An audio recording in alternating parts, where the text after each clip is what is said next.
Hello everyone and welcome to Fiction Friday. Today we have episode 15 of The Squire. I hope you enjoy it. You were right. They made a battering ram. Cole stood beside Ged on the wall and watched 10 boar men lugging a fresh-cut tree trunk out of the woods.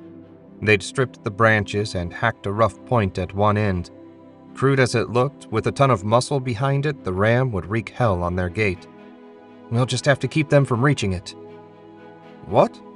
Ged looked at him, and Cole realized he'd spoken out loud. We'll have to try and keep them from reaching the gate. Can't argue with that plan. Ged hefted his crossbow. You sure know a lot about Beastmen. I've fought the ugly brutes often enough. Ged stared at him, and it struck Cole then how odd that must sound coming from a 17-year-old kid. Come to think of it, what day is it? Ged blinked at the surprise question. June 9th, I believe. Cole grinned. Yesterday was my birthday. Here they come. The Beastmen charged into a withering hail of missile fire. The bulk of the monsters gathered around the ram bearers, forming a living shield wall. Dozens fell as they got closer, but the ram never slowed. 10 paces away, Cole got a clear shot at one of the boarmen. He put an arrow in its throat. The monster fell, but a moment later a wolfman stepped in to take its place. The wall shuddered when the ram struck. A nasty crunch came from the gate, but it held.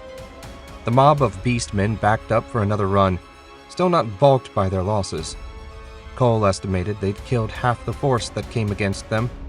Still, there were over 100 beastmen out there, more than enough to finish the refugees if they made it inside. The ram raced forward again, slamming against the weakened gate. Boards shattered and splinters flew, but it still held. Not for long, though. One more hit and the beastmen would stream inside. Everyone off the wall and into the keep. Ged stopped beside him. We can't keep them out. If I had a dozen men-at-arms, maybe we could hold them at the gate, but a dozen farmers wouldn't last long. If they get behind us, we'll be cut off. I'll take 10 men to hold the keep door. You get the archers up to the second floor so they can shoot down into the beastmen. Got it? Ged goggled at him. Cole grabbed the front of his tunic and shook him. Got it? Ged nodded. Got it. They ran for the keep. Ged shouted orders, and 10 of the men that served as watchmen for the refugees separated themselves from the group. Everyone ran inside. Ged led the archers upstairs while Cole and his chosen men went to the armory. They each took a spear and shield, then headed back to the door. The doorway only measured a pace and a half across. Cole stood in the center of the open doorway, a farmer on either side of him. Lock your shields with mine. Remember, our job is to keep them from getting in. Defense first.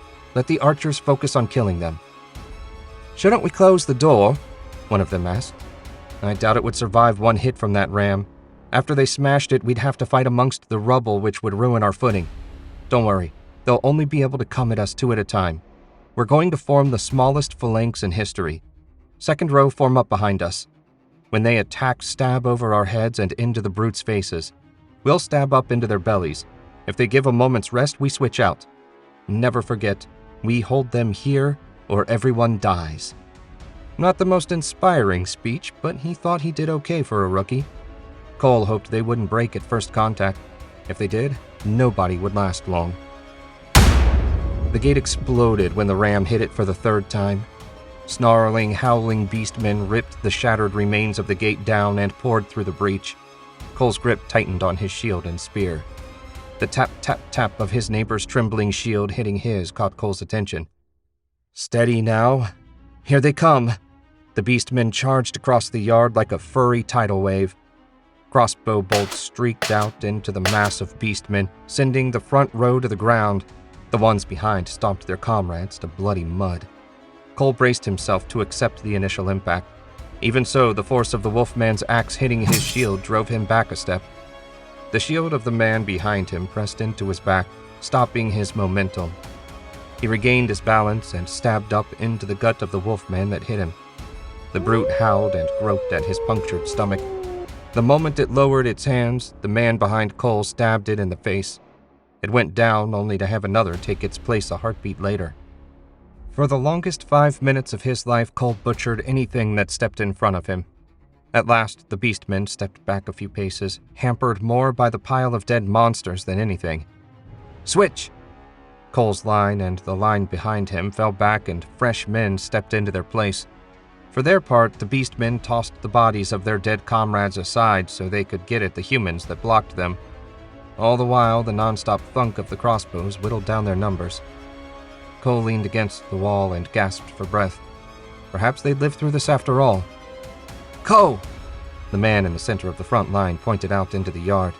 He forced himself away from the wall and looked out between the rows of men. The Beastmen had picked up the ram and were dragging it through the ruined gate. He frowned. What in the hell did they have in mind? The ram would never fit through the door with a Beastman on either side. His eyes widened. If the Beastmen shoved the ram through the door, it would ruin their formation. Their tiny phalanx wouldn't be able to face the Beastmen's charge as one unit. The monsters had more brains than Cole gave them credit for. It looked like the crossbows had reduced their numbers by 3/4. Still, 40-plus Beastmen were a lot to deal with. Cole grabbed the nearest man. "Go upstairs and have Ged bring half his archers down here. I want them formed up at the end of this hall." The man ran toward the stairs. Cole watched the Beastmen wrestle the ram free. The crossbows continued to tear the monsters apart. A human force would have broken long before now, but not Beastmen. They'd fight to the last. Cole meant to see that it was the last of them, not the last of the refugees. Ged arrived at the rear of the hallway along with 10 men and women with their crossbows. Cole went to join them. "What's the plan?" "Line your archers up at the end of the hall. Shoot them as they try to push the ram through. When I give you the signal, fall back down the hall. If any of the Beastmen get past us, shoot them." "Where will you be?" "We'll stand with our backs against the wall to give you a clear field of fire." "Here they come," the man he'd left on watch said. "Fall back, up against the wall." Cole suited his actions to his words and pressed his back flat against the wall.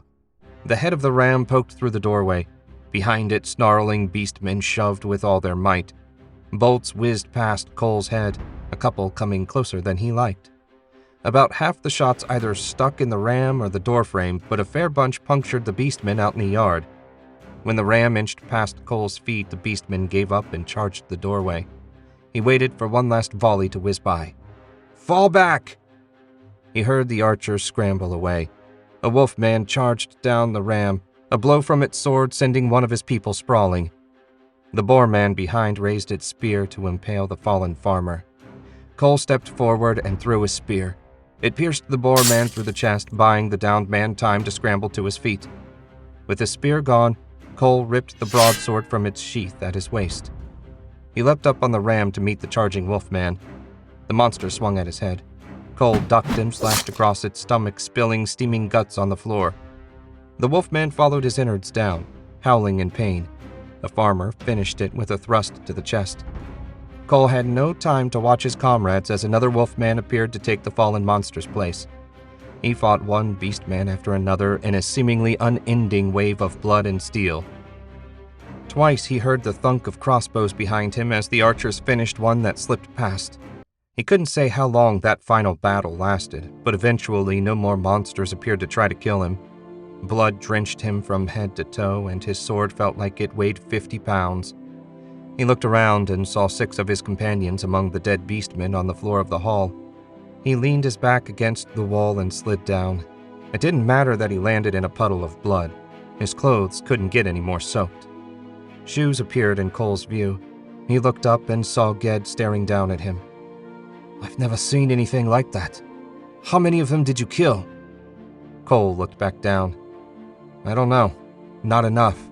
We lost 6 of our people. 7, counting Anna from earlier this morning. It could have been so much worse." Ged crouched down in front of him. "Who are you, really? No kid your age should be able to fight like that." Cole locked gazes with Ged. "I'm no one in particular. If anyone asks, that's what you tell them." "Cole!"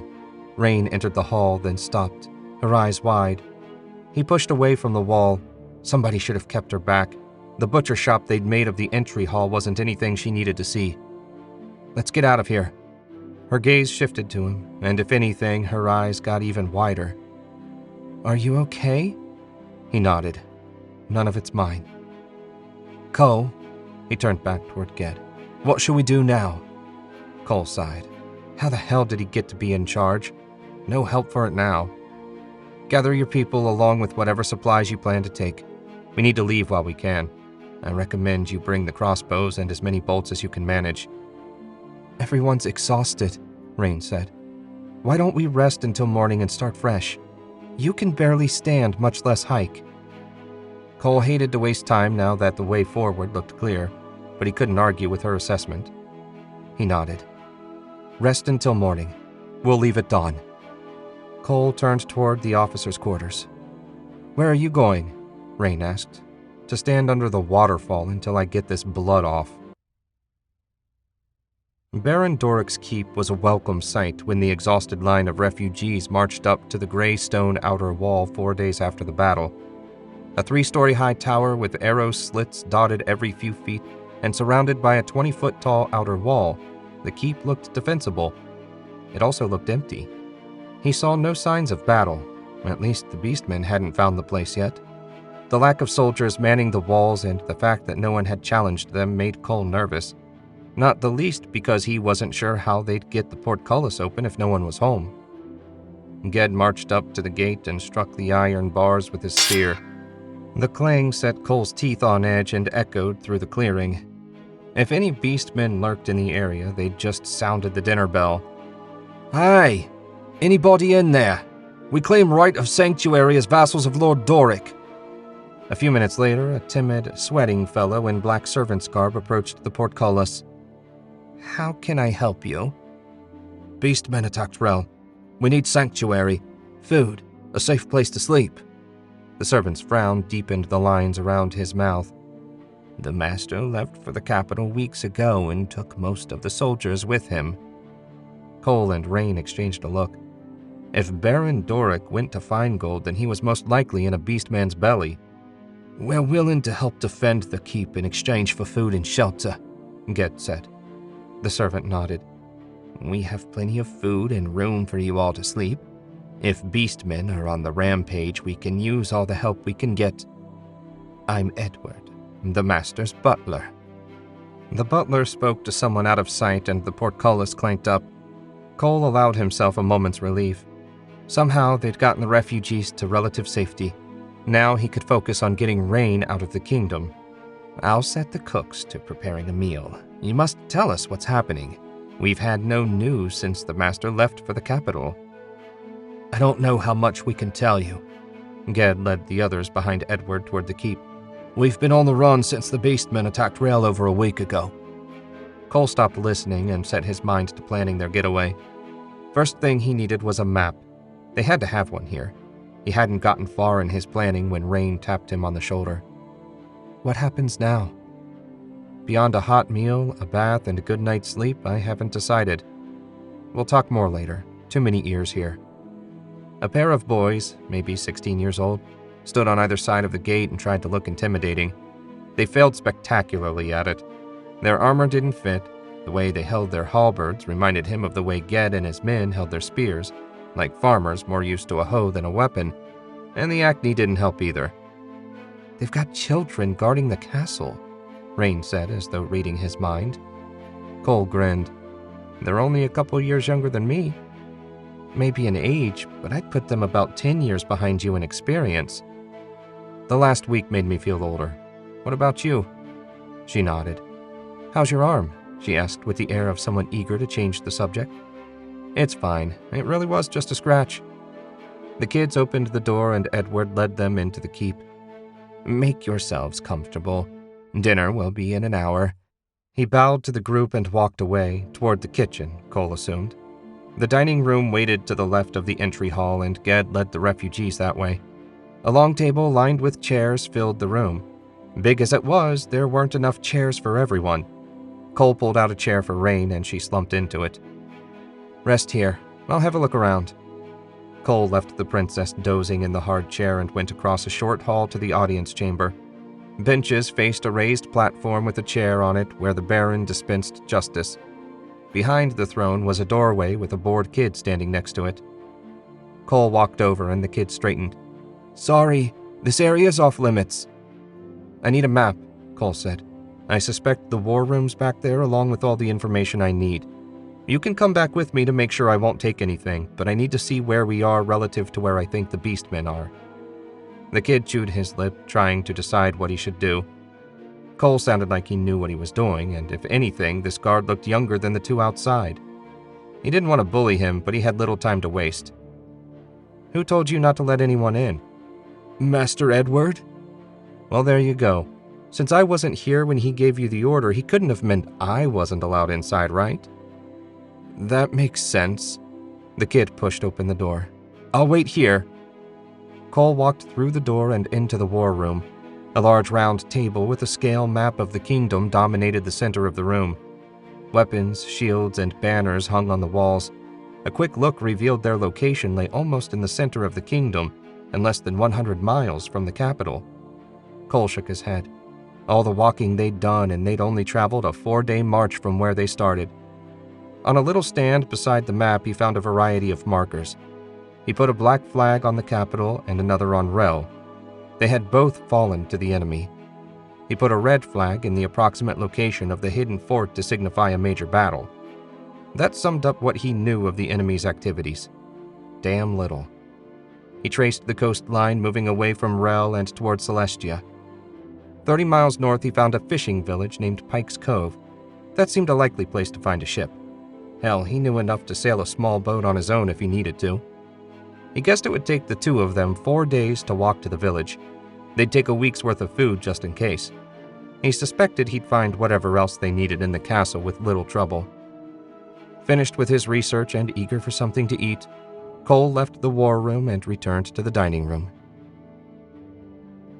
Thanks for listening to this week's episode of Fiction Friday. If you liked what you heard, you can find more of my fiction on my website, jamesewisher.com.